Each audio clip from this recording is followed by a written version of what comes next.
So, why should older adults consider cannabis?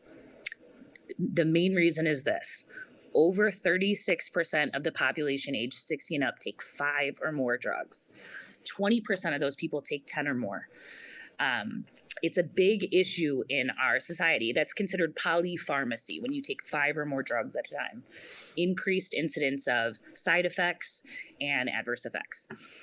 So, polypharmacy right now in our country is the fifth leading cause of death in older adults.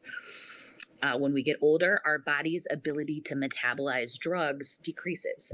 We're not as efficient at it, again, increasing drug interactions and increasing side effects.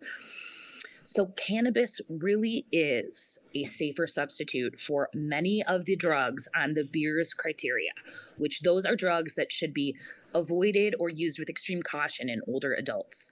And they're quite commonly prescribed. Antipsychotics, benzodiazepines like Valium, hypnotics, sleep drugs, muscle relaxants, neurologic agents like gabapentin or Lyrica, antidepressants, several different kinds, as well as anti-inflammatories. Those are all on the Beers list, and they're associated with increased hospitalization and increased death in older adults. And they are so commonly prescribed, and often not just one of them, but several of them someone will be taking.